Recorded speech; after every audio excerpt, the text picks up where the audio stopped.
Whenever Swedenborg's gift of clairvoyance became active, he immediately experienced that he was not alone. He felt his soul expand to embrace his aura and saw in it spiritual elemental beings proceeding from his own organs, as it were. As Swedenborg watched, these beings held counsel among themselves and also with Swedenborg himself, with his own soul. From the very beginning, then, he was advised by these spiritual beings who are present in each human being. These inner beings were joined by others that Swedenborg was able to recognize on the basis of their consultation with the beings that proceeded from within himself. He recognized some of these beings coming toward him as beings of the outer elemental world, and others as beings who have their home on other planets of our solar system. It so happened that once, after having consulted with his own elemental beings, he recognized certain beings in his surroundings who demonstrated a certain peculiarity.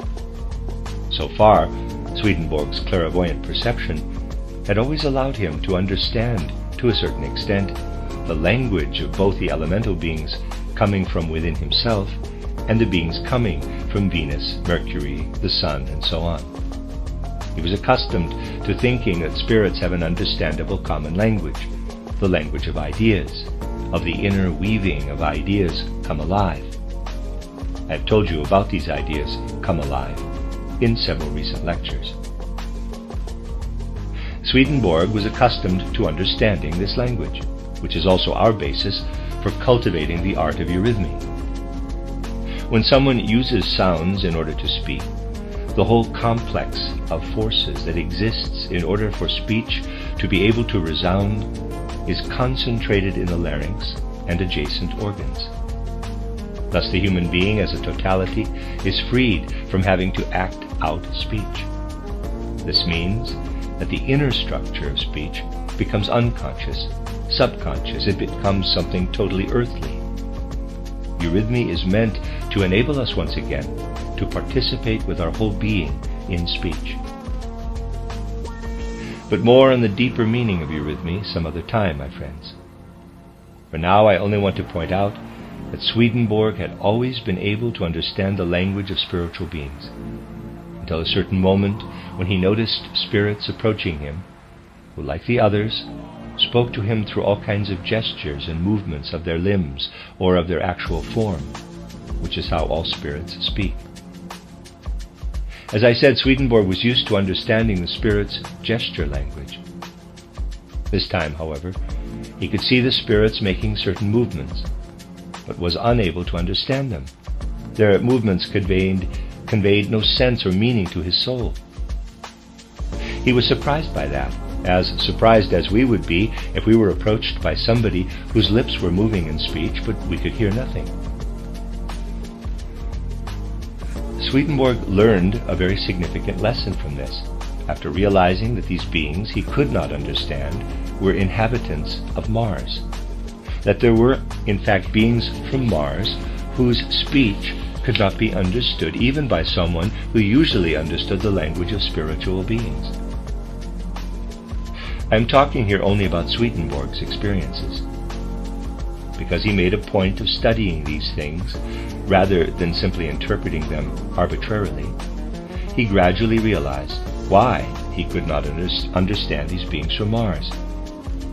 It was because they belonged to a group of cosmic beings who had developed the ability to conceal all their feelings and intentions, to not let anything of what they were feeling flow into their words. The fact that they were able to conceal their emotions and keep them to themselves made Swedenborg realize that hearing words and seeing gestures is not all there is to understanding language. Something of the speaker's emotional state flows over to us as well. Understanding speech is actually based on this flow of emotional content. He realized that because these Mars beings had developed the ability to conceal their feelings, the meaning of their speech was not revealed, in spite of the fact that they actually were speaking. A short time later, Swedenborg had another experience that led to an additional insight. He came to the realization that the beings from the hierarchy of the Angeloi did understand these Mars beings. He could not understand them, nor could the spirits proceeding from his own body. But the beings belonging to the class of the Angeloi could understand them. This realization was a very deep and meaningful experience for him. Not being able to understand something that was quite clearly understandable to the hierarchy of the Angeloi made him aware of the limits of his own visionary potential for perceiving the spiritual world. We must avoid simply glossing over an account like Swedenborg's, because it can actually lead us deep into certain mysteries of the spiritual worlds. In order to understand the connection, let us recall several things I have described before.